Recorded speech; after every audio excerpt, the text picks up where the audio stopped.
What's good, y'all? Welcome back to Outside the Clutch. Oh, man. We're still a little under the weather, as is our guest, as you'll soon hear. We got to ATBs first. I'm just going to say that. I love you, MJ. If you watch this, I hope you watch this. I got them first. That happened. Love you, bro. ATBs. ATBs is the name of the game tonight. We love chondros. We love all arboreals, but man, there's something special about ATVs. So we're going to go and we're going to be talking to Randy about it tonight. And man, I can't tell you enough how much we could probably go all night on this. Like, one of the first animals I had was an ATB when I got back into reptiles, and they've always just fascinated me. Something about arboreals, right? Arboreals are kind of like that pinnacle animal for a lot of us, is like, whether it's a chondro or not. Arboreals, there's just something special about them. They captivate our mind. They're harder to take care of. It's not like it's a ball python, right? As I crap on ball pythons, but it's okay. They deserve a lot of crap because they give a lot of crap, and that's okay. But there's just something special about ATBs that have always kind of held that spot in my heart since I've gotten one. I really hated letting it go. I always wanted to keep them. Randy's going to get me in a lot of trouble after I move because he's going to bring them back into my life in the worst way possible. I'm probably going to buy way too many because you know how I am, y'all. I can't have just one. But without further ado, let's kind of get this rolling. I see you, Lou. Tonight's going to be a little crazy. I expect that potentially the live might not get as crazy as we think, because there is a fundraiser for someone in the industry going on tonight over on the Holdback Rack for Mr. Sal Gomez. If you don't know his story, please look into that here when you listen to it. But let's get on with the show. I don't want to make Randy wait too long. And let's get this going. I appreciate y'all. I love our sponsors. You know, you can't do what you do without the right husbandry, and to have the right husbandry, you need the right equipment. Here at Outside the Clutch, we're honored to be sponsored by VivTech. Are you ready for innovation? Tired of the same boring product that's been used for 30 years? Ready to give your reptiles and amphibians the UV they really deserve? Then look no farther than VivTech. Their 3-watt LED bulbs provide the UV rays your animals have been missing. With 3 bulbs to fit your pet's climate needs, plus a dimmable feature, it's the only bulbs we use for UV. And it's the only bulb with a 2-year warranty in the industry. Plus now you can monitor all your pet's husbandry from your phone 24/7 with their sensors, and even ship your customers' animals in their custom bags. So what are you waiting for? Go to VivTechProducts.com today, use code FCLUTCH0322 for 15% off, and provide your animals the best care they've ever had. Best care ever. VivTech, it's the truth. VivTech era. Make sure you check out their products. Use our code, 15% off. Times can get hard. Let us help out. Let us up your husbandry for you, right? And all that stuff is warranted. You're not going to find a warranty when you're going through like ZoomEd or Zilla. Not to speak ill of them, but you're just not going to find warranties like that in the industry. So go check Ryan and Erica McVeigh's company out. Great people, a great mission. A lot of what they do goes back to charities or conservation efforts or conservation groups here within the United States. So they're really doing all they can to better this industry. Once you get your husbandry down pat, you kind of have to choose a substrate, right? I only really like one substrate. Y'all know it. Here it is. Are you ready for the best coconut substrate in the game? Then you got to get ReptiChip. First off, it's America's chip because it's veteran owned. Secondly, why wouldn't you want the best cocoa chip for your animals? Go to ReptiChip.com, use code FeelyChippin for 10% off up to 3 breeder blocks, or your entire order of Easy Hatch trays or any Redline Science equipment on the site. Limit 1 coupon per customer. or reach out to me as a representative in the El Paso area, and don't forget to join the Reptolution, where all profits go to helping those in need within the reptile community. Show Me Snake shows. Have you been to a Show Me Snake show yet? I hope you have, if you've been listening to the show for like at least the last year.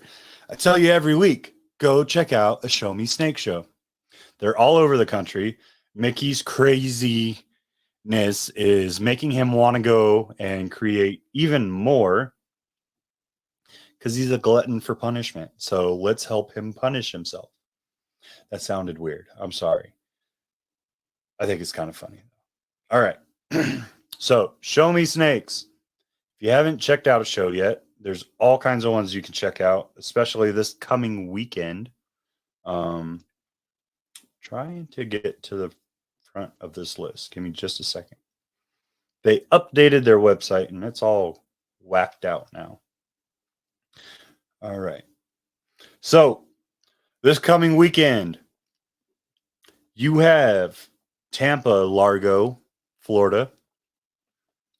The following weekend, which is Arlington, NARBC, these crazy guys are putting on five different shows. 5 different shows the following weekend. You got Huntsville, Alabama, Columbia, Missouri, Davenport, Iowa, Durham, North Carolina, and Derry, New Hampshire. Literally all over the states. So if you can't make it to Arlington, make it to a Show Me Snake show and do something with your weekend. Have some fun. All right. Make sure you let Mickey know, hey, you heard it on Outside the Clutch, and have some fun at those shows. Those are great. You see a little bit of everything, which is something that I'm really excited about because we all know you can see ball pythons and some cool stuff everywhere, right? There's just such a diversity at these smaller shows, and they really need that push so that we can continue to get all these different groups of animals out to the general public and let them see and let them kind of get hands-on, at least what you can get hands-on, right? This is a hot show, so be careful. Watch out for that red tape. All right. Final sponsor. Super happy about this. Ship Your Reptiles is now an official sponsor of Outside the Clutch and working with Feely's Clutch for all our shipping needs. I am super duper excited to be working with Ship Your Reptile. They have been the company that I've used since the start, and they have never done me wrong. I, in fact, talk to them yearly, and for loyalty reasons, right, I get a little bit better of a discount, regardless of the bulk that I put out or anything like that. If you have tried Ship Your Reptile in the past and have decided to go other routes, hey, I understand. We all have to go where we have to go. I would ask you to, hey, give us another try. Use code FEELIES15 for 15% off your first label. And then if you decide to create an account and you talk to Miss Susie, go ahead and let her know that you heard it from Outside the Clutch or Feely's Clutch, and she'll set you up with an account, and we can create that continued discount throughout the years, right? Maybe not 15% to start out, but we're going to get something. We're going to work to get you the best. And they are the first one in the industry. Like, they have the most experience out of taking care of your animals and dealing with the shippers and all of that. So why not trust the OGs and check out Ship Your Reptile? Go green. All right. I'm gonna get to this. We are at almost 10 minutes, and this man is gonna like get bored and fall asleep because we all know I have that nice monotone voice. It's not very much better with this like weird raspiness that I got going on, sounding like I'm a smoker. A little bit of the sickness still here, so if you hear me cut out, I apologize. We're gonna do this, and we're gonna do this. All right, y'all, give it up for Mr. Randy Pegues of Stoic Arboreals. Right? I did it right. Right. Perfect. That was great. How's it going? It's going, brother. It's going. I Good, yeah, feel real good. I appreciate it. good. Well, hopefully you feel good. I mean, I'm still getting over that little sickness too. It sounds like you are as well, but Yeah. we'll make this work Absolutely. and have a good time. We'll talk some Amazon tree boas. Yes, sir. That's what it's about tonight. All right. Before we jump into these just absolutely gorgeous animals, right? Sure. You've listened to a couple episodes now. Mhm. You know how we started off.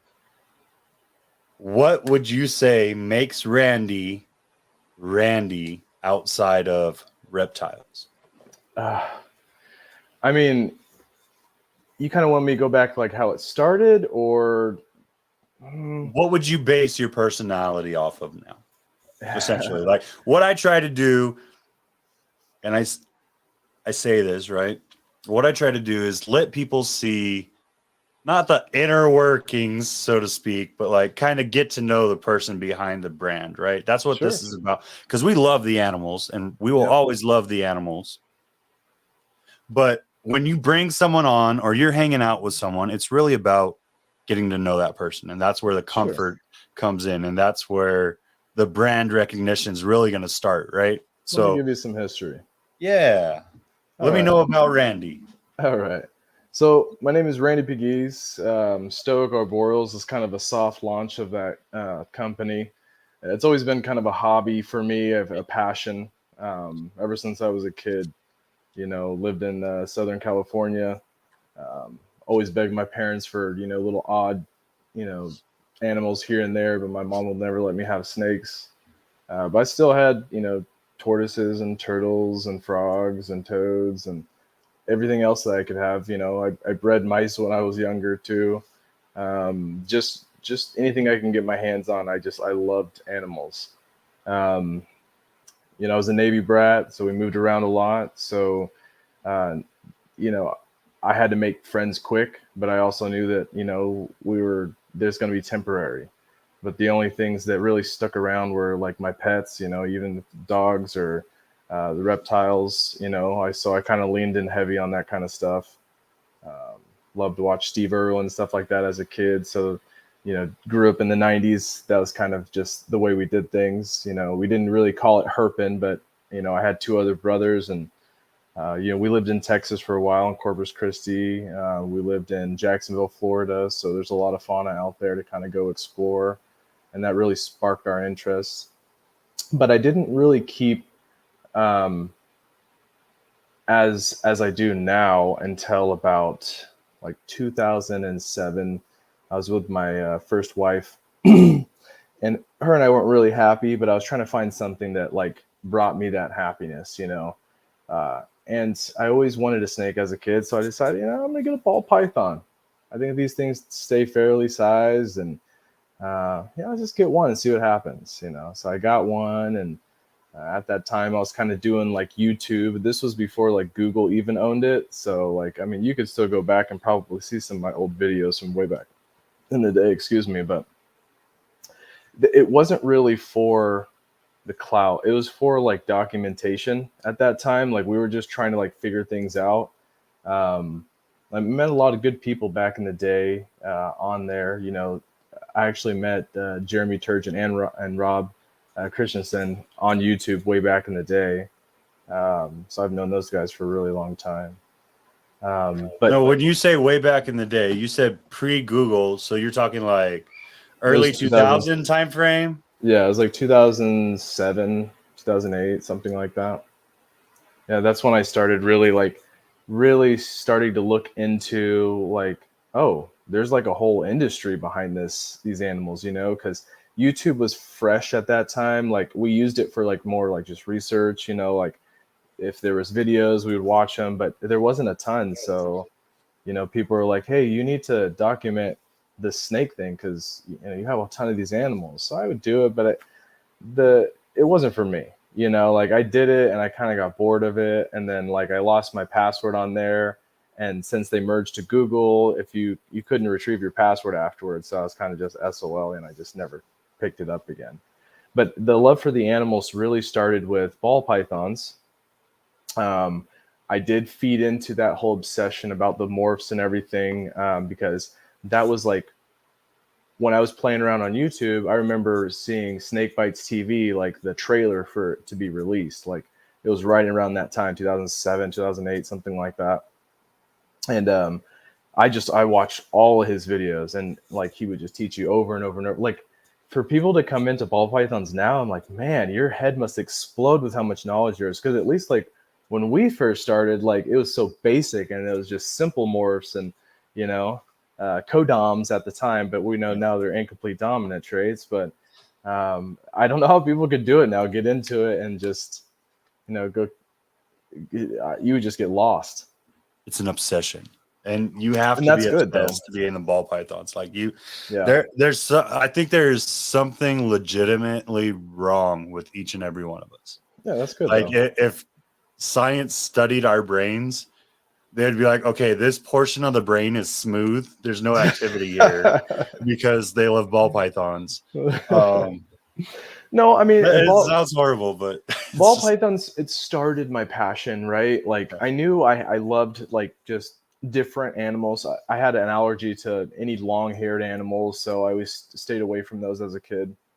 And I had this fascination with snakes that was kind of deep-rooted in this fear, and I was trying to figure out like why I was intimidated by them, and I did the same thing as a kid with like dirt bikes and stuff too. Like, why am I intimidated by this thing? And then I get really drawn into it and passionate about it. And it draws me to all this research, and then I get addicted to the research part of it too. But the ball pythons, it did like I learned something really fast, and if it doesn't keep me challenged, it's kind of like I get over it and I want the next thing, And so I didn't like how I was feeling like that with ball pythons. So I did start getting some green tree pythons because everyone told me this is the hardest snake to get, to keep alive, to breed, So I wanted in. That to me, if anyone knows me, they know that like if you tell me this is tough, I want in. And so I actually had a clutch from a green tree python pairing and a ball python pairing the same year. The green trees hatched first, the ball pythons hatched second. The following year, I sold all the ball pythons. It was just too simple. Like I did it in a Hova baiter, it was very basic. The green tree pythons, like I actually had to build my incubator out of an igloo cooler, kind of the way Damon Salces did on albinochondro.com. And that whole system.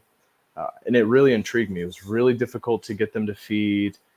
So I knew that like not everyone could do this. And so people would have to seek me out.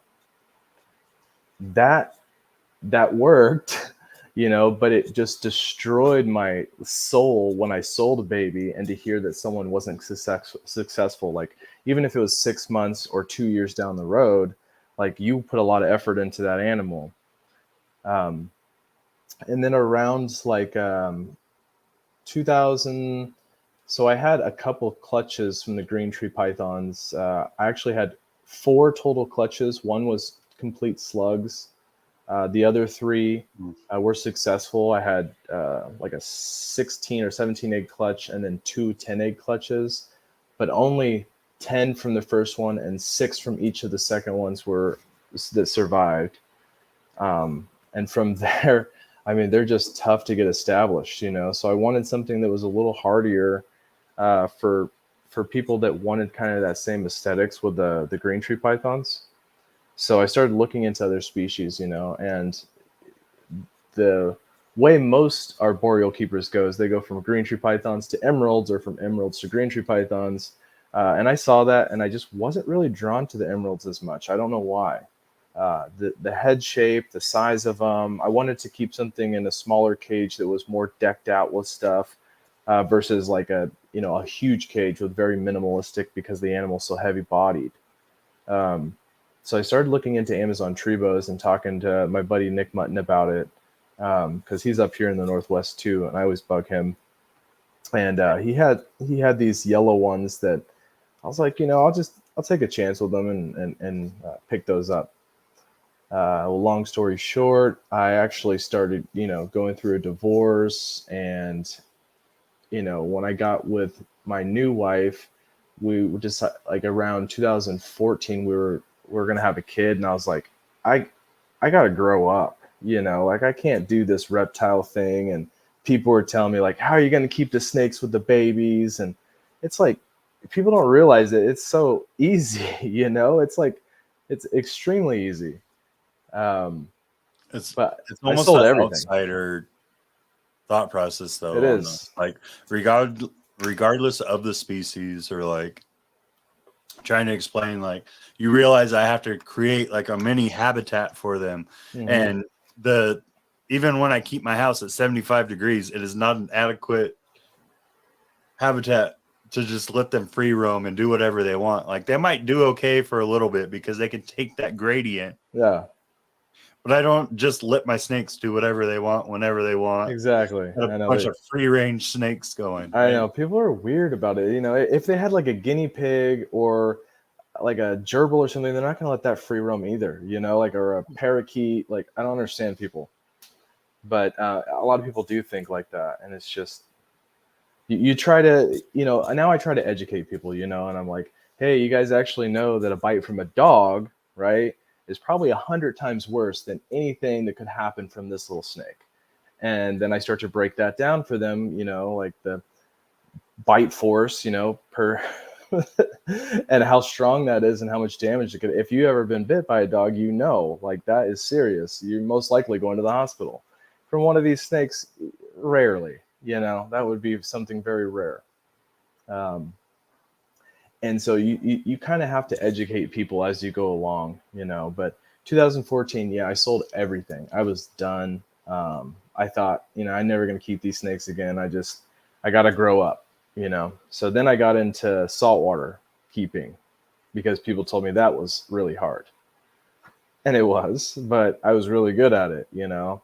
I had a little tank at first, and then I like built one in my wall, and I plumbed it to my garage and built a sump for it with a refugium. It had everything recirculating. But I would get bored, and about every 6 months, I would change it and rescape it and buy massive corals. And I got tired of just like one little fluctuation, and you lose $200 worth of coral, you know. Um, so I was itching again for something else. And my wife, my current wife now at the time, she's like, you know, it was like 2018. She's like, why don't you used to like snakes? Like, why don't you get back into snakes? And I was like, nah, you know, like I'm too old for that kind of stuff now. And then she started looking, it was my birthday, and she's like, look at this tree boa. This is this little yellow one. You want this?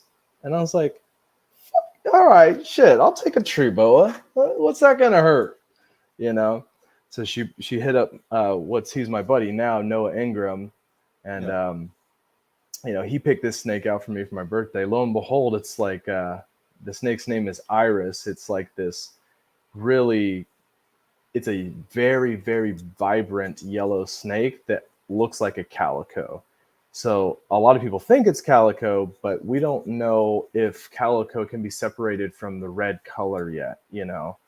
So, and we can kind of go into that a little bit too as we get along here. Yeah, for But sure. yeah, so I just kind of lost my train of thought there. But Oh, you're good. So you came back in. The wife kind of forced your hand, right? mm-hmm. And you did. Well, with what I'm understanding, you did probably what a lot of us did, right? Like my wife opened the floodgates. She didn't Yeah, know what was about to happen. She was just like, she's pregnant with our second kid, and she's like, I want a snake. Like I just want one snake as a pet. And I was like, oh, you don't know my background. yeah. Oh, this is beautiful. I the gates have opened. Yeah, and then now you know that you're gonna do it better and differently Yeah, than you did it before. So absolutely. like we had this like we have this outdoor patio that's really large, and there's like this little shed that we just used for like gardening tools and stuff at first. And she's like, I'm either going to have you remodel that for the dogs or you can use it for your snakes. And like that weekend, I stripped that thing down to studs and insulated the hell out of it and put a you know, cadet heater in it, a window and a full light door, and drywalled the shit out of it. And you know, so now I have my little room that's outside the house, that I can go do my thing, and people can come over and they can still feel comfortable, like, oh my god, is there snakes in the house? Like, no, there's no snakes in the house. Like, the closest thing is there's monitors in the garage, but if you don't like lizards or monitors, It's you shouldn't be okay. here anyways. They Yeah. have legs. I'll um, never get past that. Like, I don't understand the variation between stuff with legs and without legs, and why. some people are scared of all of it, man. Literally the same I've thing. met people that are scared of frogs. I used to breed dart frogs back in the day too. Like, I did dart frogs and leopard geckos and bearded dragons and ball pythons and tokay geckos, and I just kind of one thing after another until I found something that I'm like, oh my god, this thing is amazing. Like, it doesn't matter how many times I breed it, I'm just obsessed with it. And to me, that's green tree pythons and mainly Amazon tree boas. Like, Amazon tree boas are like my one passion right now, that it's just like above all else. Like, if I had to get rid of everything but just keep those, I'd be fine. So, I've even talked to my buddies like, if interest rates are super high right now, and if I can't buy another house, then I might have to ship all these green tree pythons to you. And they're like, okay. I need the room. So Heck yeah. yeah. So what was it that stood out for you? Like, when you got that first ATB in, obviously your gears started working a little Oh bit, yeah. right? Oh dude. What was it that stuck out and made that become the species that you had to work with? Well, the thing is like, I wanted to be able to breed the snake and place it in someone's hands, and them be able to keep this snake and it be hardy, and like somewhat forgiving. So like a green tree python, sometimes like if you fuck up, you could kill the animal, and that's pretty devastating to a new keeper. So with an Amazon tree boa, like, they're pretty hardy. Like, you can almost keep them the exact same way you keep a ball python. You just want to put perching in there instead, and they'll be fine, and they could probably stay in a smaller enclosure, longer than the ball python. So, I mean, a lot of people have bred them in racks. I just like to see my snakes, so I try to put as many enclosures as I can in that room. So, and I have fun with it, man. The room is small. It's like just under 10 by 9 or something like that.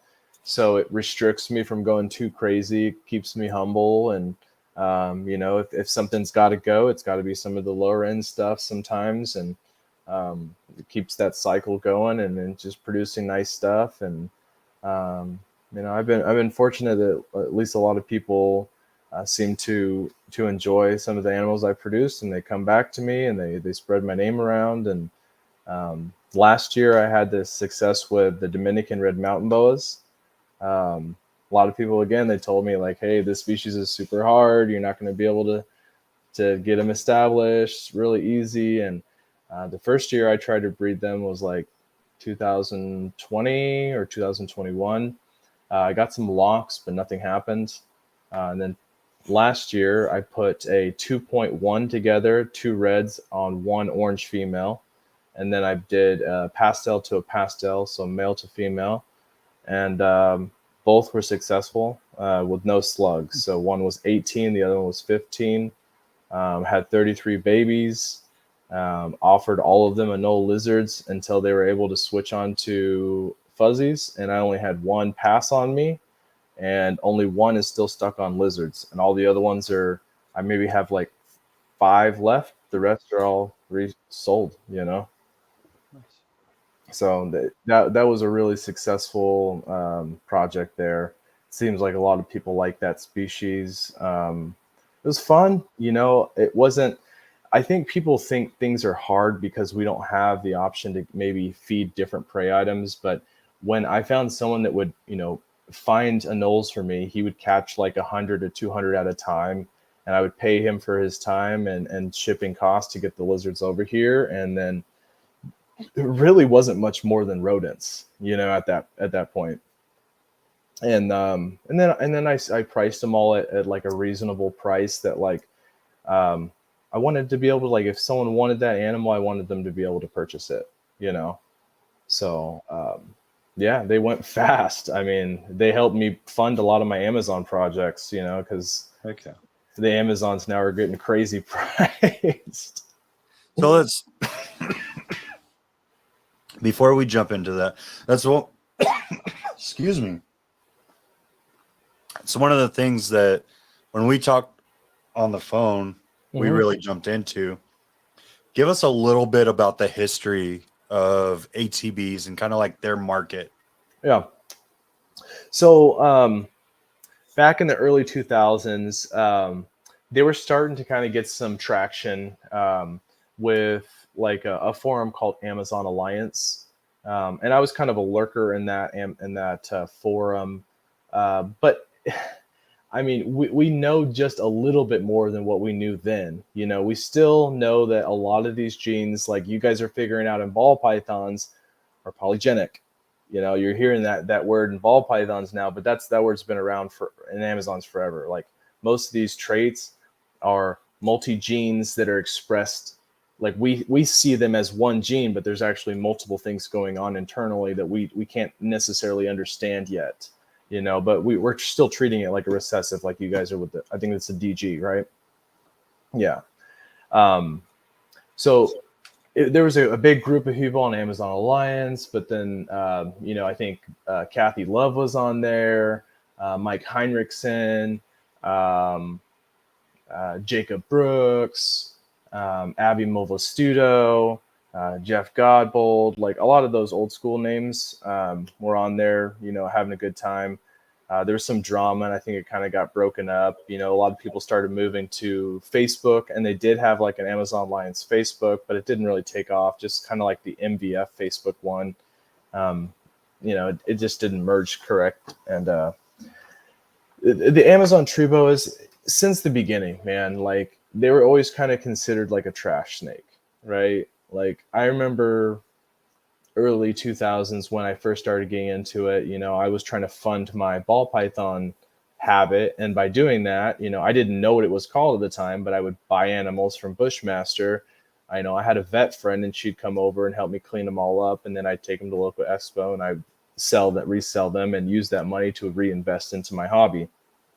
So in doing that, like I was able to get Amazon tree boas for like $20 a piece, man. Like coloreds, I remember Cam would send out a list on email and it would say like Amazon tree boas 20, colored 60 plus for specials 100, and then like minimum lot 20 or 15 or something like that, you know. And he wouldn't even like he would get them in from Suriname, Guyana. He would look at them, make sure that he would count them, close them back up, and then reshipped Delta Dash. You know, so you get them the next day, and then you're picking ticks off and you know getting the mites off of them and getting them healthy and stuff like that. So you know, I was very intrigued with the Amazon tree boas because they're so variable. You know, people talk about the polygenic part of the animal, but there's also a lot of polymorphism going on too. Like if you look at just one garden, that look is there's so many variety of that one look that we're like categorizing it, you know. So I was like, man, what's so interesting is like people have been able to look at a ball python and pick out these little idiosyncrasies, these little teeny minute details, and take that and run with it on a project and complete these like to what we see now. Like that's insane to me, right? But Amazon tree boas have already started at a higher level at their base morphs. You know what I mean? So I know that phenotypically they have more potential than ball pythons because you could refine one look, and we're still getting wild caught animals in, so we could still clean these bloodlines up. You know, ball pythons you guys can too, but I don't think that's going to last forever. But the Amazon tree boas, we can take all these different wild caught looks and refine them and not necessarily be a morph. You know, we kind of consider them phases, right? There's patterns, There's the normal kind of oscillated pattern, and then there's a tiger pattern. There's a leopard pattern, and then we know that calico distorts pattern. So red and calico, we're kind of considering them the same thing right now, so and we'll go into that a little bit more, but there's phases. All the colors we consider phases, and then there's actually true morphs that we know to be true, and there's very few of them. That is, the leopard morph is recessive. Have you seen that before? It's like a really light gray colored animal with black spots on it, very large circles. I haven't. Okay. I'm sure But we can pull one up. I don't have any. I don't work with the leopards. So, but the leopard gene is recessive. The tiger gene, that's what I do work with. That's the parallel striping from the head to the tail dorsal. And that could be one to multiple lines, that we think is dominant. It could be an incomplete dominant and have a super that's just not very recognizable. I've talked with some people, Dayton and Nick, about that, and they're still kind of on the fence about it, but it sounds like there could be potentially a super there, because they have produced all tiger litters from just one tiger parent. Yeah, there you go. Yep. There's the leopard. That's the leopard pattern. That's freaking pretty. Mm-hmm. Yeah. Dayton should have some of those this season. You said tiger? We were talking about the tiger stuff, which is... I should have some of those on my page too. I really like the tiger stuff. I mean, what I really enjoy the most is calico, because like I said, they're kind of polymorphic too, where there's so much variety within the same, gene or look or whatever too. And there might be polygenic stuff going on within that. So I like to work with the calico. I think there's so much work to be done with that, that I decided I want to focus on just the busiest, craziest calicos I can work with. You were talking about tiger a moment ago. Yeah.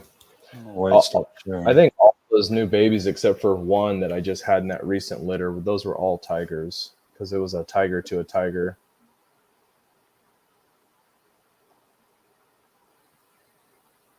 You scroll down.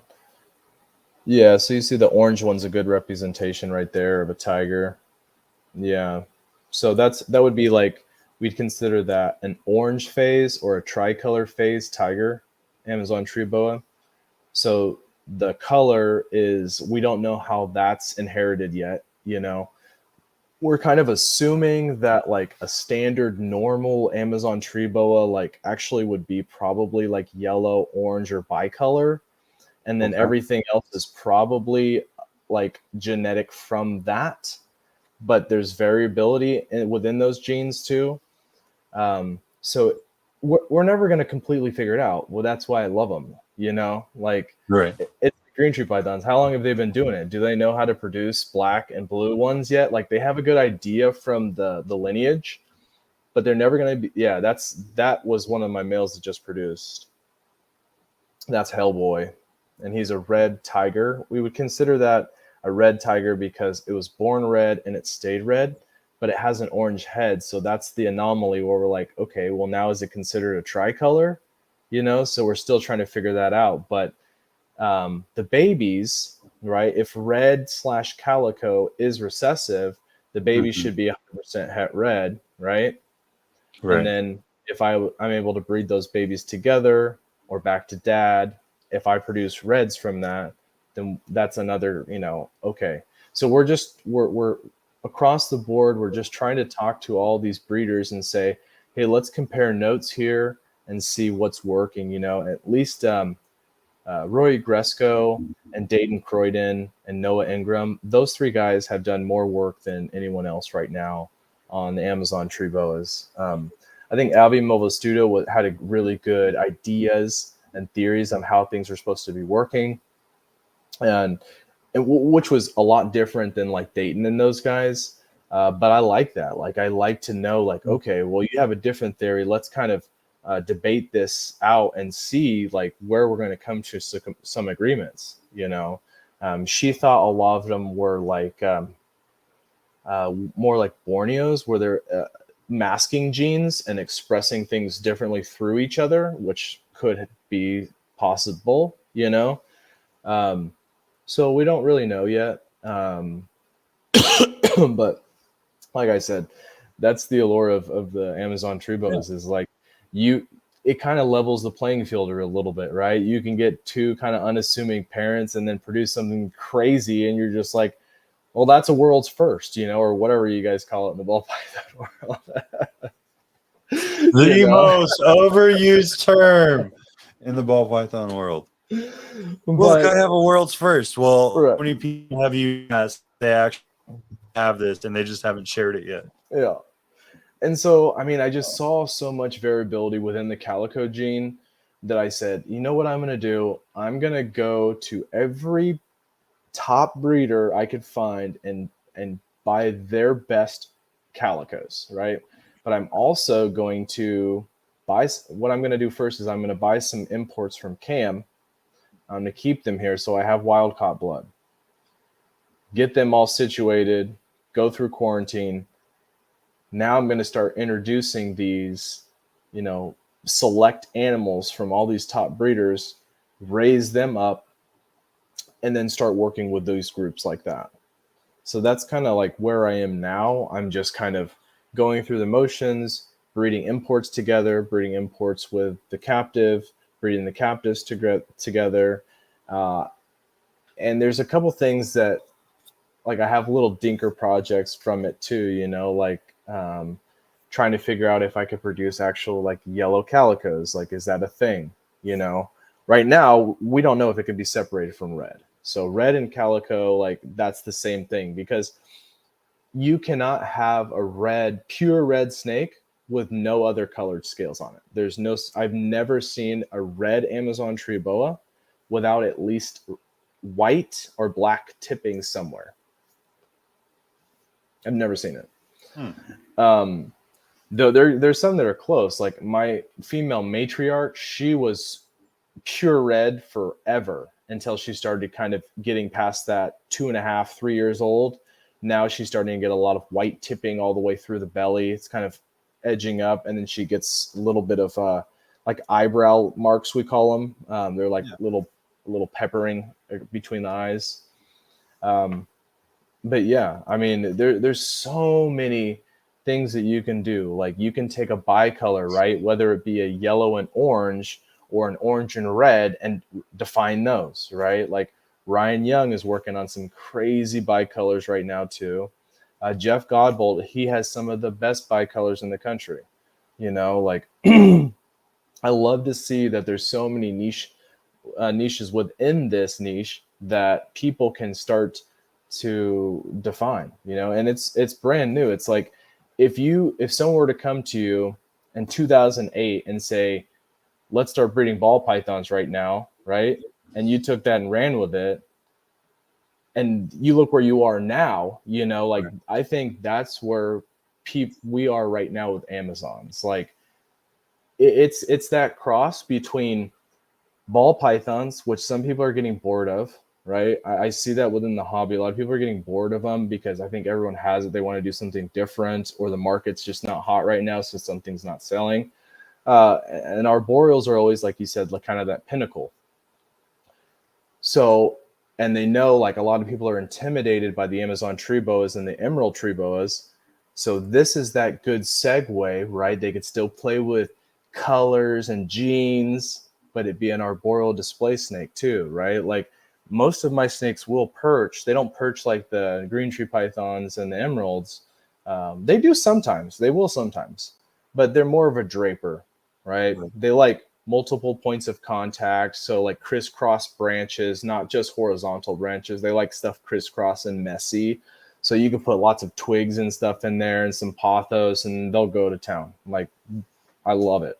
Just watching them at night, open my door, my snake room, and flick the light on, and they're all just everywhere moving around. Like, I love to see that, like, and that was kind of one of the things that was tough with ball pythons, because you guys are just looking at drawers the whole time, and you have to open it in order to see what's going on. Like, I like to stand back and observe without them really knowing that I'm watching them.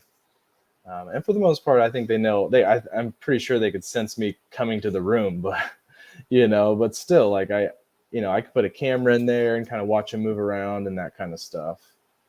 So, I mean, I'm just having a ball. Sorry, go ahead. No, you're good. Has the ATB community kind of reached out for the genetic testing or like the shed testing yet? Not yet. The thing with the Amazon community is we're all really introverted, right? Yep. And none of, like, we're all busy people like me. Like, I have 5 kids. I have 2 businesses. The snakes is just a hobby to me. Like, and my CPA just recently was like, "Hey, Randy, you're going to want to turn this into LLC here soon." And I'm like, okay, I guess it's time. Can't keep doing under the table deals and trades forever. So that's kind of the only reason. A lot of people look at running a business like it's a fun, exciting thing. Like, running a business sucks sometimes, man. Like, I have 2 businesses and it brings me some of the worst anxiety of my life, but it makes you tougher, and you can get through some of this stuff, and but it's not necessarily fun, so the hobby, I wanted to keep it fun because I really enjoy these snakes, and I didn't necessarily want it to be a business, but if I can just show that I'm like zero profit business, fairly then you don't have to buy. Yeah. Like, some years it's a business, some years it's looked at as a hobby. Yeah. So if I need to show it to be like an extra income because I'm trying to purchase a house or something like that, then maybe I'll show it has a little bit more profit, but maybe just reinvest a little bit more on those years that I don't. So, but I'm lucky to have good friends on my side and people that help guide me through that, because I'm a construction guy. Like, that's what I know. And I know sales. I know how to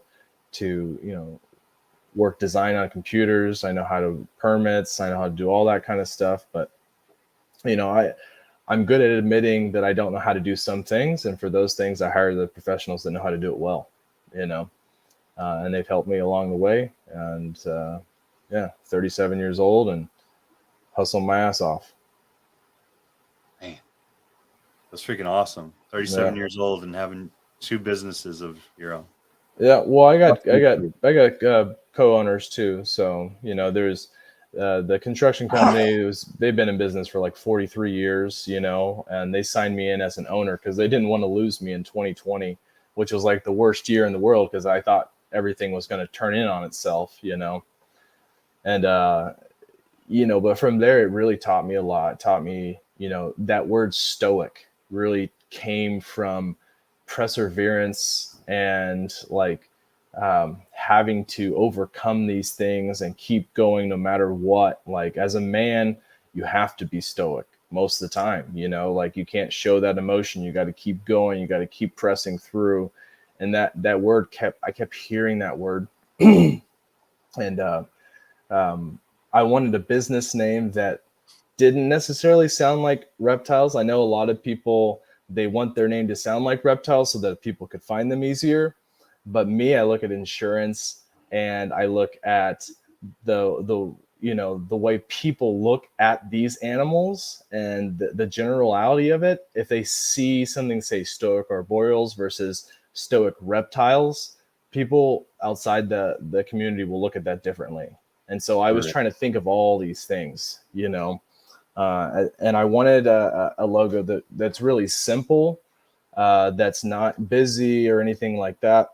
Like, I'd love to go to like Adeline Robinson and have like a big artwork done, but I just know through business that you want something that like you could print super small, like you could just put it in a stamp, or something like that, So I worked with a buddy, and he kind of came up with this little logo that I'm working with, and it'll probably get refined a little bit more, but I think that we're just kind of do a soft launch to show people that, yeah, we're going to kind of move that direction.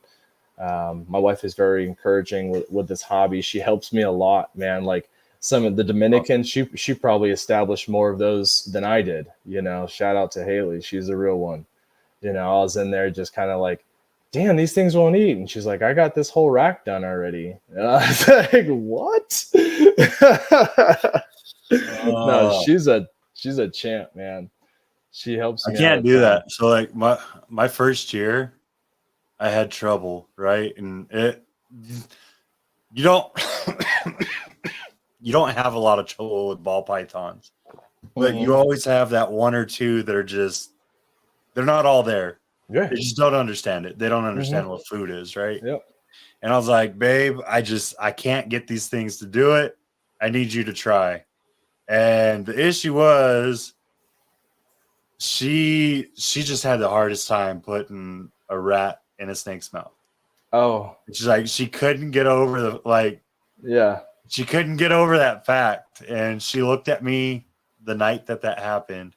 She's like, I will never do that again. So however big you get, I will support you. But you better figure out how to do it on your own because we're not playing those games here. Yeah, I know I'm a lucky man. My wife, she treats me like a king. You know, she takes care of all the kids, right? My two older boys from my first marriage, and my three kids currently with her. They all live with us, so it's a full house, and she holds it down. You know, I tell her like, hey, I gotta work. You know, with two businesses, I'm always working. You know, we got 5 kids. They're all in sports, right? Like I just came from 2 football games, a soccer game, and then I had to go get the kids food. And then my wife came back from her trip, and then we just like crisscross and take turns. Like that's just our life sometimes, you know?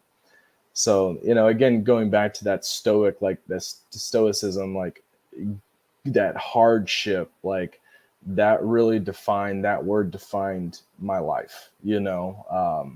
And if anyone knows me, they know most of the time I'm kind of a quiet guy. If you get me talking like this, it's because it's something I'm passionate about. But most of the time, like I don't like small talk. I'll sit in the corner. You know, I'm very introverted. I like to be by myself. You know, when I go fishing, I like to fish a lot. If the rivers are slammed, you know, and it's shoulder to shoulder fishing for salmon, I'll hike up the river, you know, find a spot by myself. You know, that's just kind of how I always been. And which, you know, to me, then I don't have as many people to worry about except for my family. But I love everyone, you know, I treat everyone with respect, but I'm just very, very introverted person. And I think that's a lot of the Amazon community. But I've noticed that I am like that with myself, and through sales and business, I know that I could be like a situational extrovert. I don't like to. It takes a lot out of me. Like probably after the podcast, you know, I'll probably have to debrief a little bit, you know. I was gonna say, I was like, how long is it gonna take you? Because you're doing 2 podcasts back to back almost. Yeah. How long is it gonna take you to kind of get back to? I'll be fine tomorrow. You know, like tomorrow I'll feed snakes and I'll take a nap if I need to. I'm gonna smoke some fish. Like tomorrow's gonna be a chill day, and then Monday will be super busy. But I'm expecting that. Like this was the first week coming back from my trip from Disneyland, taking the kids down there. And I haven't been away from my businesses in a long time. So it was stressful, but it was much needed. We had a blast, you know, and but yeah, we probably got some kind of sickness from walking around Disneyland and California Adventure Park, but it was awesome. Heck yeah. It was fun, man. So how do you think we can take, well, actually, because we didn't show, well, people may have seen it a little bit, but we didn't show it in its true glory. Oh yeah, you like freak Calico, show, man. What is it about the calico that, like, obviously it's an astonishing animal. Right? Yeah, it's an astonishing animal. So with animals like this, right? What I ask myself is, when you're at an expo, right? I go to a lot of expos. I really enjoy that. Talking to other people who have like interests like you, is watching the people who are not familiar with this industry look at the animals on the table and their reactions to those animals. I really take note of that, right? They're going to point out all the like Honduran milk snakes. They're going to look at all of the really brightly colored ball pythons, bananas, leucistics, the piebalds. These type of animals will always sell at an expo because the regular Joe just thinks it's pretty from looking at it. We're somewhat jaded because we know there's more out there, or we know that this is kind of a dead end for whatever situation it is. That's the same thing that kind of drew me to these Amazons. Is I wanted a species that was super hardy, that was easy to breed, easy to take care of, and there was so much variability in it that there was no rooftop, right? There's nowhere, there's no ceiling at all for these animals. And like we see that with the ball pythons, but with the ball pythons, you guys are going to have, you will run into, and it looks like you guys have already, with eye problems or duck billing, and there's going to be some inbreeding depression here and there because you guys are refining these recessive traits, which you're in turn inbreeding the animals to get those genes expressed. And so we can do the same thing with Amazons, but there's so much more. Like, we're not compounding these genes on top of each other. We're actually just starting with something super fresh, so it's, you guys are way up here with your ball pythons, and we've just started, with our genetic differences there. So I just think that there's so much work to be done with each look, phase, bloodline, and then also the morphs themselves. Can we cross the morphs? And so we started crossing some of the morphs. Rory Gresco and Dayton Croydon have produced ligers, which are leopard tigers. And a lot of times, like, you'll see a recirculation of a really black melanistic tree boa, and it's a baby liger, but they do lighten up as they get older. But the ones that I've seen recently are pretty light colored too, and they look pretty neat. It's very high contrast. Mm-hmm. So we know that those two genes we can compound. We can compile those ones so far. Can we do other ones? Can we make that leopard trait colored, right?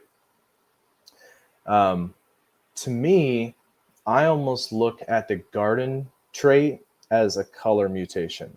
I look at it as probably being exanthic, right? I mean, if you look at the animals, if you're looking at Amazons as an orange, yellow, or bicolor as a basic, then that exanthic look would be the Halloweens or the gardens, right? Right. I don't think it's anathyristic. Usually more yellow shows through in anathyristic animals, if I'm not correct. Is that right? With the ball pythons, there's sometimes they yellow a little bit. It could be the other way around. A little bit, but yeah. like, you see more of, like, when you go into anery, whether it's ball pythons or retics or anything like that, you see more of a silverish peach hue come through. Okay, well, maybe I'm wrong, and it's anathyristic instead. So, but it's probably one of those two, right? Exanthic or anathyristic or something like that. But it's probably recessive, right? But the reason we see so many gardens is because that gene is so successful in the wild. Like, why wouldn't it be, right? Like the Moluccan scrub pythons, we see a lot of exanthics in those too. The Tannenbar scrub pythons, like, there's a lot of things in the wild that express that exanthic trait or the melanistic trait, because those are also able to be successful in the wild. So I just think that's wise, because that recessive trait has been repeated so many times, because those are the successful ones that are, out there living, thriving. Right. But there's still going to be yellows and reds and oranges and bicolors and all kinds of stuff, so I don't think we can absolutely pinpoint everything, and I think that's a good thing. It's going to. Do you think if people kind of take that mentality of ball pythons, right? Mm-hmm. So you guys are still keeping it pure, which I love. And it scares me that I'm going to ask this and it might make some people hate me. The genetic testing. But well, even with the genetic testing, right? Like I think the genetic testing is going to prove as a positive for every community, regardless of what species it is, right? It will. Because it's going to eventually prove out, hey, we know this carries known defections, right? Yep. Or abnormalities that we don't necessarily want to bring out in an animal. So let's kill that Yeah. project, right? Well, knowledge is But, power, though. You know. Yeah. So right. like exactly. But at the end of the day, if we bring the hype, which I hope we do, like I truly hope that we're able to bring Amazons up to another level to where more people It's it's going to a more happen. regular it's bound to happen, like No, I'm especially with saying the it's power happening phases now. and Like everything. I can't tell you how many people reach out to me asking me all the time, man. Like how you did. A Yeah. ton of people are doing that with me. You know, they're like, "Hey, dude, I just heard the podcast. I need to know about these. I got into ball pythons, but it's kind of getting boring, and I wanted an arboreal snake, but I didn't want to go green tree python. Tell me about these Amazons." So what It's a scares me ton of them. about that though is, are we going to get that ball python mindset, Mentality. right? So like we within the ball python community, we've completely whitened out to where you can't tell what's actually in an animal. Sure. Because we found there's so many, right? Like if you're looking at 17, 18, 19, and probably a couple years before that, right? We were throwing so many incomplete dominants together. Oh, And yeah. you're just getting complete white snakes that you didn't know what was. Some of them had deformities, some of them black didn't. light, yeah. And it's like, while it's cool, we realize, okay, genetically we've hit the peak. Once you start putting 8, 9 genetics together, it just, the body almost doesn't know what to do with itself. Yeah. We've essentially messed up this animal, right? So instead of stacking those 8 genetics in just an incomplete dominant sense, we are now doing it in a recessive sense. Yep. And you guys your pendulum And will it's going swing to a different continue way. the same path. And that's what I'm saying is like, will you guys ever hit a ceiling? Like, have you guys hit that? You know, will you hit that? I don't know. There's so many possibilities within the mutations that you guys have, because there's so many that'll be way long down the road that ever happens. It's a possibility for any species, right, to be exploited for their morphs and that. I think there's always that potential. There's always going to be those people that want to get into the species for money. I don't suggest people do that because, you know, the animals, they need that care, right? They need that optimal care to thrive and produce for you year in and year out. And when you just look at it as a monetary value, I just don't think that you're able to put that much effort in. And some people are, and you know, more power to them. But you know, this to me, it started through passion, and that's where it's going to end as well. 100% agree with that. Yeah. But that's kind of what scares me, right? Like, and I've already said it. I'm not going to beat that dead horse, but I'm just saying, like, it could happen, right? What excites me is we're seeing the phases, right? And we're seeing the possibility to open up these new palettes. But at what? And I said it. I was like, you guys are purists right now, and I love that. But at what point? Somewhat. There's going to be a point. But I mean, there's probably like, there's probably even like localities within the Corallus Hortulanus genus that, you know, we probably could even separate out even more, like the green tree python community. But I'm kind of a lumper, even with the green tree pythons that I have. You know, if they're Wamina or Cyclops or Jayapura, they're all uterensis to me. Some people hate that, but I don't care. I just like the snakes, you know, like I do my thing, and hopefully I can produce some more of those. It's been since like 2014 that I've had a clutch, so I'm going to try hard these next 2 years and see if I can produce something. Okay. How do we make ATBs not mainstream? I I don't, I don't know see, how do we do this and keep it pure? Like in your mind, if you were to explain it out, how are we bringing in the purists here's and the yet allure, right? making this market grow? It's like your buddy in high school that had all the underground rock or rap albums, right? That was the allure. That's the same allure with Amazon tree boas. Is they will never be 100% mainstream because they do have a little bit of an attitude sometimes. But I think people don't understand that, right? These snakes are really nervous. They're prey most of their life, if not all of their life, right? So they're very defensive. You could break that cycle. It's super easy. I try to show people on YouTube or Instagram or whatever, like, hey guys, like you can do this. Like if you work with the animals, they're not going to just bite you every time you put your hand in there, right? I show people like they obviously know your smell. Like they come out and they sniff and then they'll retreat. They know that's not food. I don't want him to mess with me, so I'm back, But it's through repetition and showing these animals that every time that you open the cage, it's not always food, but it's never going to be a bad experience, right?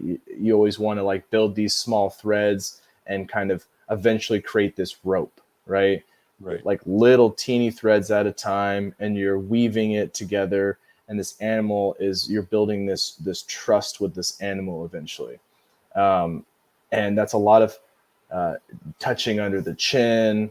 I love that move, right? When you're holding the animal and they come out to you, you redirect them, right? Like so that their head's facing the opposite direction, and you keep moving around with them. You kind of do this dance, but then you're rubbing underneath their chin to kind of calm them down, and also show them that like that Kevin McCurley, he always says like nothing is sacred.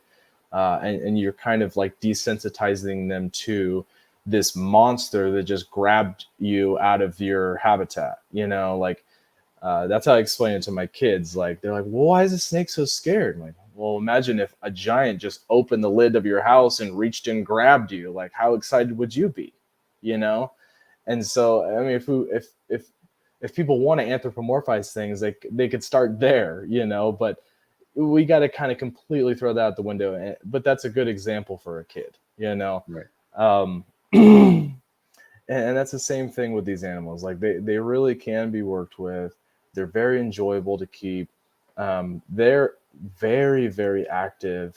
So you're going to see them throughout the cage. You may see them down on the ground. You may see them perching. You may see them kind of crawling around all over the place, depending on how you set your cage up. I like to do a lot of natural perching options. It seems that although they will still perch on something smooth, they may prefer something with a little bit more texture to it. I think that's just kind of like a preference on their, it must be, like they can tell.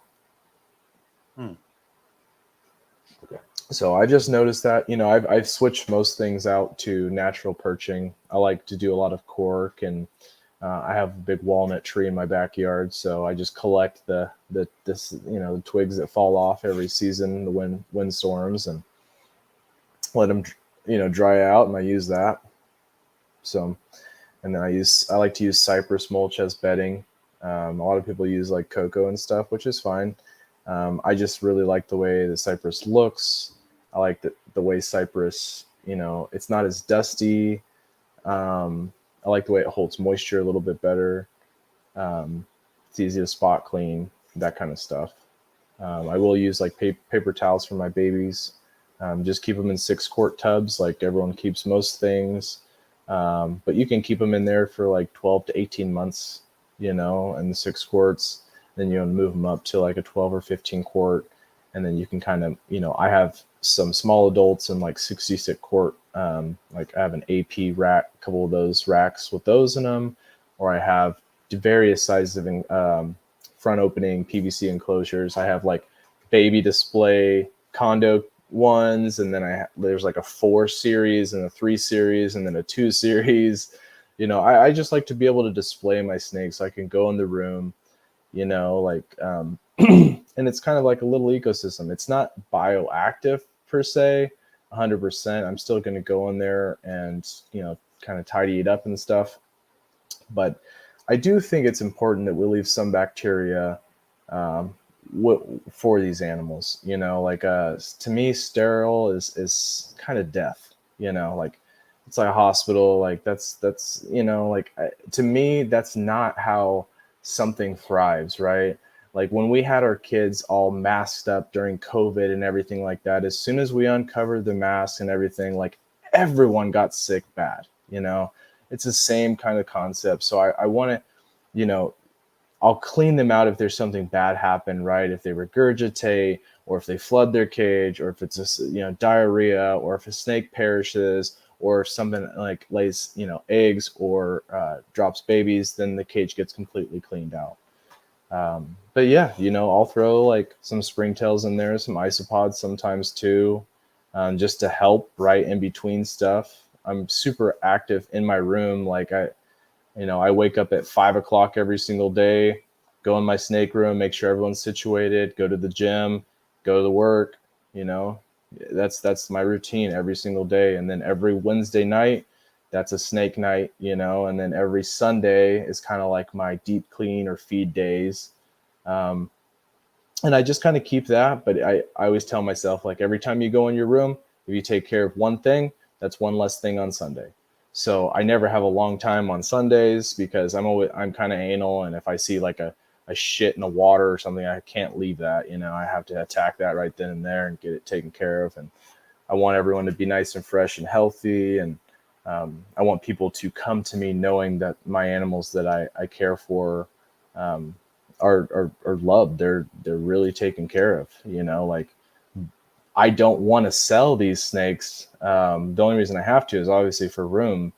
And, you know, I have certain projects that I'm kind of working with. So, but I mean, I'm breeding for me, right? I'm breeding these animals so that I can get these like I can't afford some of these animals out there. You know, people are putting like green tree python prices on these Amazons, right? And they used to be just like kind of low dollar animals, entry level animals, and there's still some that are, right? And I really like that.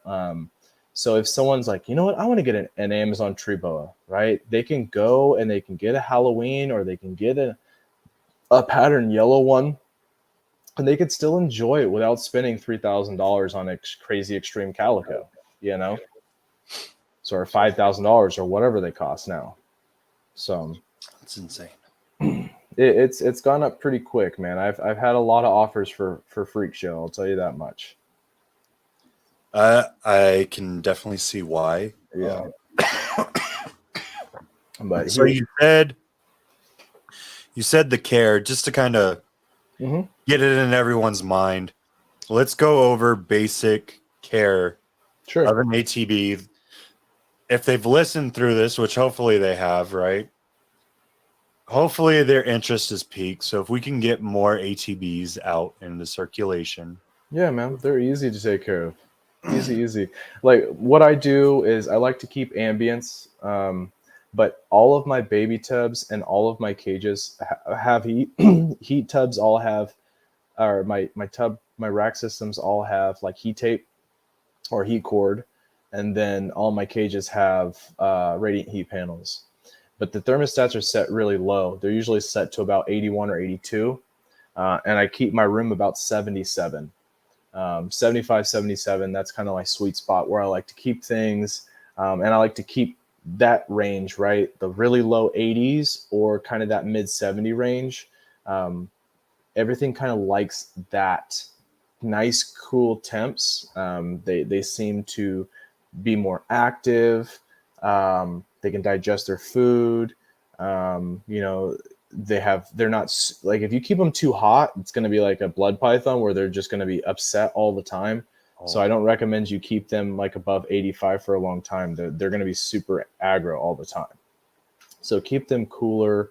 So that 75 to like 84 range, that's perfect. You know, the optimal size, like if you could, like a 3x2x2 would be perfect for like a big adult female. But I have snakes in smaller stuff. I have 66 quart tubs for some of the, subadults and some of the males, because I do keep them smaller. But the more cage you can give them, and the more, obviously if it's arboreals, so you need to give them something a little bit taller. They're going to use, like at nighttime, they'll use every inch of that cage. Like whatever you give them, they're going to use it. And so the only thing I do differently is if I see a female ovulate, right now I need to provide some basking spots for that animal. So, and like my 3x2x2s, they're AP cages and they have light shrouds. They're like custom made for them.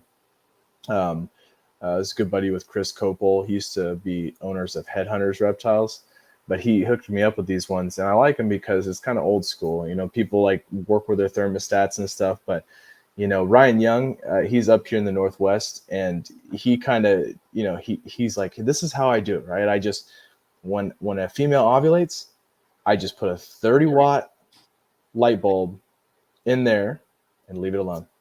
I don't have a thermostat or anything on it, and it's just on a timer.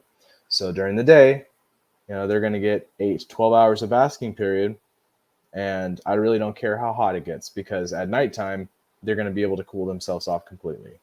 Right. So it can get up to like 89 degrees on that little hot spot when I have that 30. I usually do like a 25 or 30 watt, depending. But then some of the other cages actually have radiant heat panels with thermostats, so I could set those easier. But I like the bulb situation. It's just easy, like when I see a female ovulate, I just put a bulb in there. It's on the little Casa Wi-Fi timers that I have. So it's an app on my phone. So I just make sure it's, the light situation is set to where I want it. You start to see your snakes kind of like get into a routine. They know when the lights are going to turn on. They'll be in that basking spot before the light turns off. And they'll know when that light's going to turn off. They'll be in that basking spot before it turns off. So it's kind of cool to see them know that, like my Dominicans, when I was breeding them, they have a little window, and the female would be always over where that light is in the morning, and she would move towards the heat, and then she would move back. Like you would see it follow kind of that sunbeam through the day. It was kind of cool to watch them move through back and forth. But when they're babies, do you want to focus more on like a belly heat or a back heat to create a gradient, or it doesn't really matter. It doesn't really matter. I like to, I don't want myself personally to give them the option of belly heat, because I want them to perch. So if you are more interested in seeing your animal perch, I would suggest back, side, or top heat, and avoid the belly heat. The belly heat's fine, right? I mean, Rory Gresco does belly heat for all his females too, and they lay for him no problem, but he says they don't perch as much, just from what I remember him saying. So it depends, like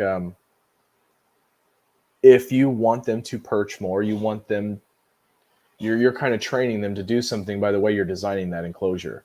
Right. So if you design it high and tall, and you place that heat source up top, they're going to be drawn to that, so they're going to want to seek that temperature that's ideal to them, and climb to that position and find a tight little tucked away spot. And that's where they sleep during the day. They like to be up and in something. So cork tubes, they love it, like they'll be stuffed in the end of one, or little holes that come out of them. They'll stuff their body in there. I've noticed that Amazon tree boas as babies, a lot of snakes in general, that when they're babies, if you could give them something tight to hide inside of, it starts to kind of build their confidence, because they know that you can't just pull them out, right? You can just take that toilet paper roll or cork tube or whatever it is that you're allowing them to stuff themselves into out and clean, and then do the rest of your thing and put them back in. They feel more secure, like you're not actually messing with them too much. You're just moving the actual item that they're inside. So I like to do a lot of that. I use, for the Amazon tree boa babies, I use like the plastic fence that you see for like construction sites, the orange stuff or the black stuff that's plastic. and you can cut it to, kind of cut it to fit the 6-quart tubs as like kind of a dome, and they can be on that, or I can use like, you know, chicken wire fencing or something like that, the vinyl coated stuff. Right. Just anything for them to kind of climb on and anchor to, because they need to anchor their tail to feel secure. If you are holding them, you need 2 points of contact, and one of the points of contact needs to be the end of their tail because it's prehensile. They'll flail like a fish for a while if they don't feel that anchor. So I always try to, you know, undo their tail and make sure it's wrapped right up on my hand, and then the other one I can kind of guide to where I need it to be, so they feel like they're on a branch or something like that. You know, they'll feel like they're falling. Heck yeah. Let's talk food sources. So like babies up to adults, because that's one of the things that a lot of people can get wrong, and it can be detrimental, right? Like if we overfeed an ATB, it can be extremely detrimental.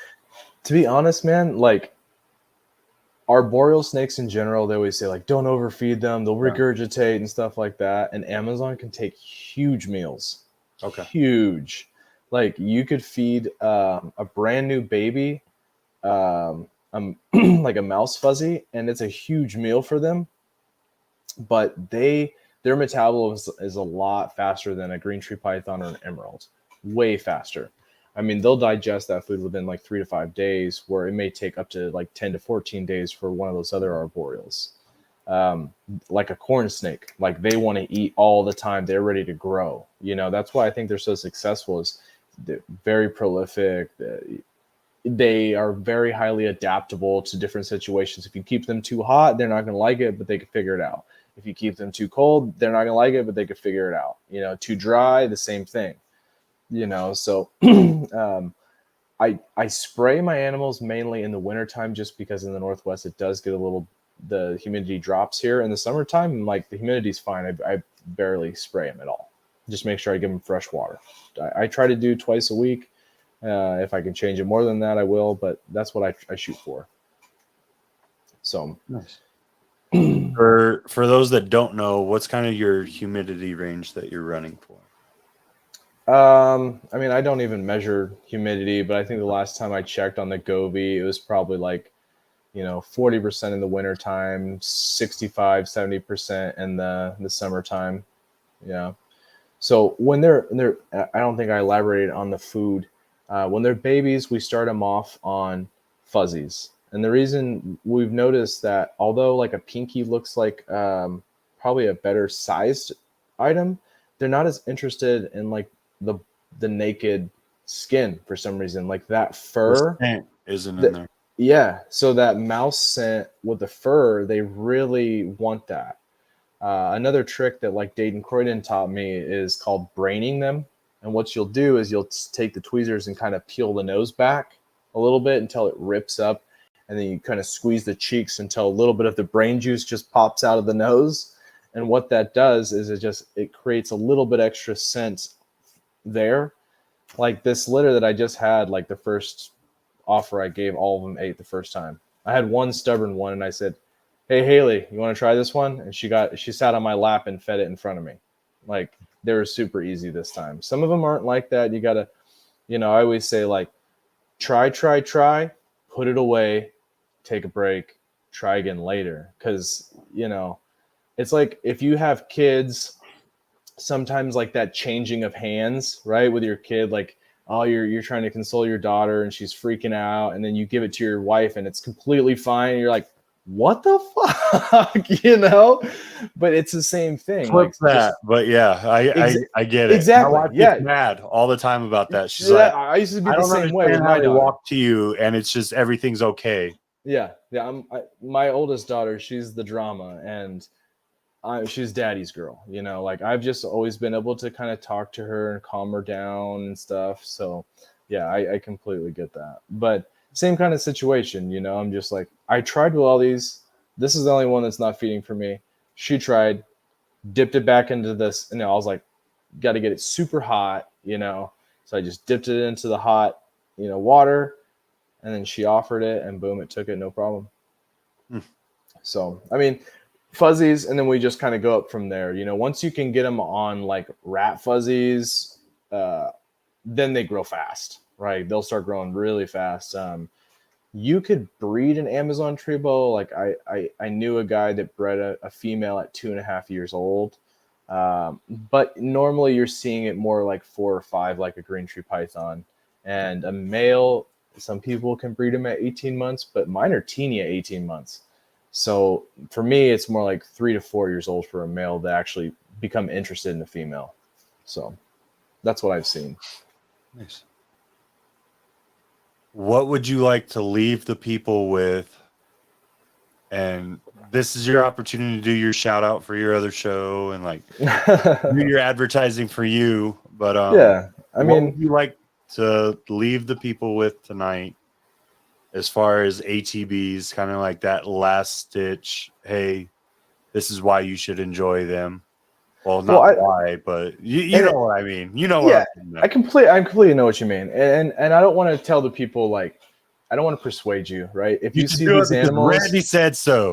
no, if you see these animals, like you're going to be interested in them. They're gorgeous. I mean, they are. I think the thing that people didn't understand is they do have a bad rep where people just think that they're really aggressive and bitey animals, and that came from a lot of the imports, which were nasty with any species we got, right? You remember the retics back in the day? Like, it was horrible.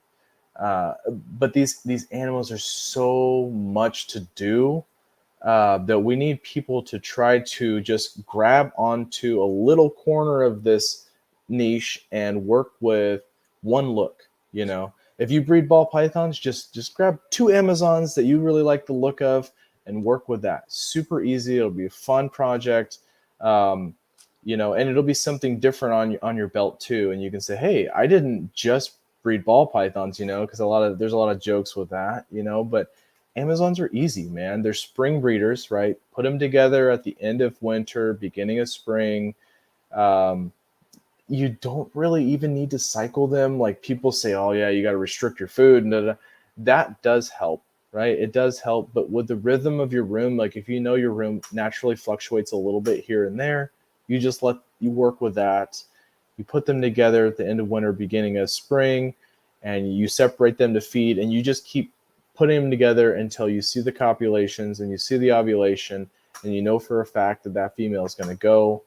And then you're going to have babies in like 120 to 160 days. You don't have to do anything. You don't have to take babies and incubate them artificially or anything like that. You just need to make sure she has a basking spot after she ovulates. It's really easy.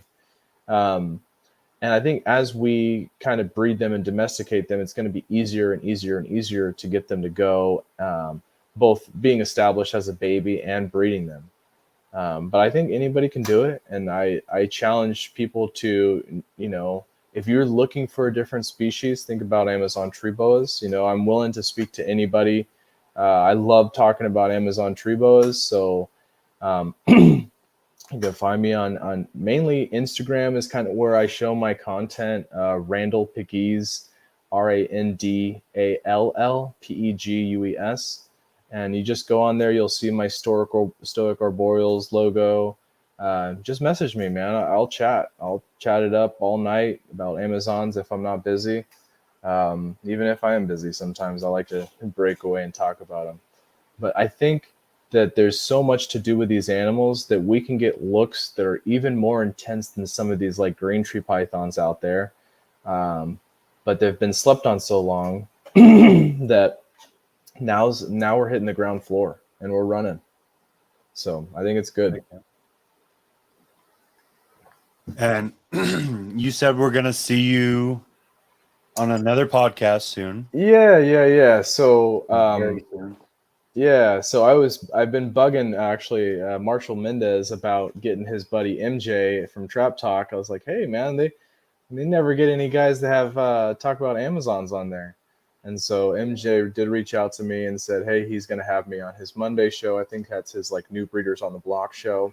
Yep. So I'll go ahead and discuss, Amazons and Chilobothris on there as well. But he's also going to get Dayton on Thursday to talk about some more Amazons too. So lots of Amazon talk going on right now, which is wonderful. There's, I mean, it's limitless, there's so much to do with these animals. It's exciting. It does take a lot of time, but if there's more people working with these things, they're going to be able to produce their first world's first. You never know. If they want that claim, they can get into Amazons and make it. Heck yeah. I hope tonight open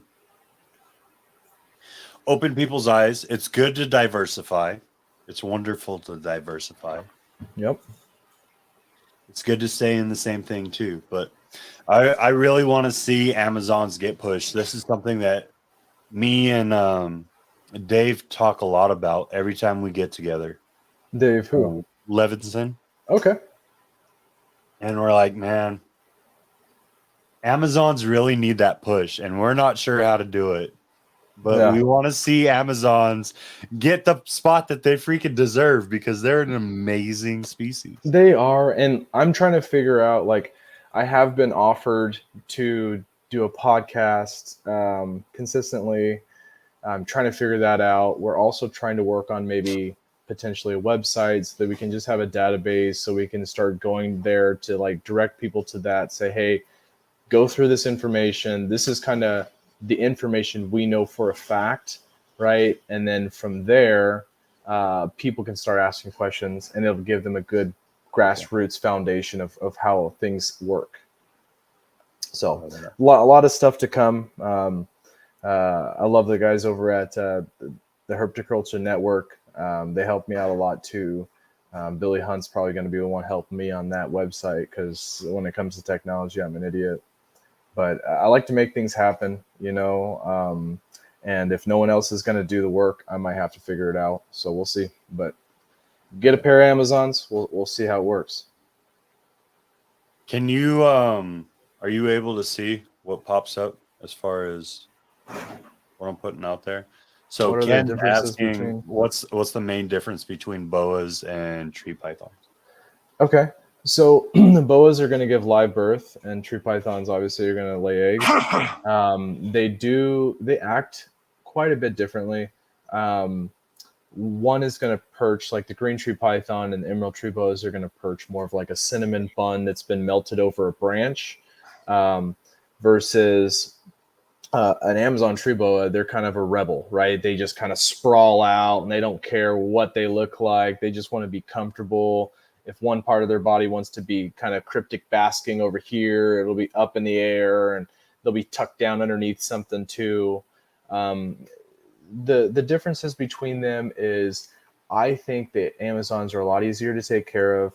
I love green tree pythons too, right? Don't get me wrong. I still love them, but they are a more difficult species, not only to keep, they're actually pretty easy to keep, but when you try to breed them, there's a lot of problems that start to arise. And for the Amazons, we don't see that as much. Obviously, with any arboreal snake, it's going to be a little bit more finicky and delicate than a ball python, like a terrestrial boa or something like that. But they are much hardier. They're easier to keep, easier to breed. I think there's more color variability with the Amazons versus the green tree pythons, and the green tree pythons have been worked with for much longer. So that's kind of like the green tree pythons. It's like you might get a high yellow, you might get a high black, you might get a high blue, right? If you buy into those bloodlines, but you still don't know for a fact. And that's all they've gotten. Granted, that's amazing stuff, right? Especially the calico stuff. Like, it's amazing to me. But we can go further than that with Amazons. And we just started. Heck yeah. I think that's a wonderful place to kind of leave it. If you want an Amazon, make sure you check out Randy. Yeah, I got some babies. Multitude of amazing Amazon breeders across the country. Yep. There's a lot. They just, I wish it was out front more. Like, but Randy, reach out to me. Like, if I don't have it, I'd love to help my friends out, right? Like, if I don't have it, Noah Ingram might have it by 2x2 Reptiles. Rory Gresco might have it from Canopy Lab Exotics. Dayton Croydon with HD Arboreals. Jeff Godbold with Godbold Exotics. Like, Jacob Brooks, like all these guys, they are going to have some amazing stuff. And competition to me, like I look at it differently. Like I have a construction company on an island. I should be looking at my competition like they're enemies, but I don't. We all work together and we're able to charge for our estimates. We're able to kind of monopolize that situation because we work together. And that's what I want to do with the Amazon tree blower world too, not necessarily monopolize it, but just to show people that like we can all work together and still produce amazing stuff, right? There's so many different avenues to get into and to just enjoy that path, man. Just enjoy the ride and the journey and breed some cool shit. That right there, that's the end. That's the All end. right. That's perfect. Randy, thank you so much for your time. Hell yeah, man. Appreciate it you was having me. a long month and a half wait lead up to this. I appreciate having me on, man. It was great though. I appreciate Yeah. everything you put out for us today. Well, I'm glad. If anyone has Amazon questions, man, reach out to me on Instagram. If you add me on Facebook, it's more of kind of like a family friends kind of thing. Like if I know you have snake friends and stuff, we have some mutual friends, I might add you, but add me on Instagram. Let's get chatting. If you need any direction, I'll point you to the right people, whatever looks you guys are looking for. If you can't find it on Morph Market or you have questions about people that are on Morph Market and you want to know if they're legitimate, reach out to me too. I just love to chat. Okay. All right, y'all. Randy. I'm going to throw you in the back real quick. Cool, man. Thanks, man. I appreciate it, guys. Have a good night. You too. Next week is pending. We will have a podcast one way or another, but next week should be a sponsor spot. That sponsor is so busy. It is college football season, and he's an announcer for college football, which is one of the many things that we would love to talk about. But we should have Chad from Ship Your Reptile on next week. If everything goes well, I do need to check one more time just to make sure that there's not conflicting things. If not, we will bring that show to you at some point before the end of the year. So I hope you guys enjoyed tonight. I really think that a lot of people need to at least attempt to keep another species. I personally have about 10 species right now. It keeps me on my toes, but it's a lot of fun.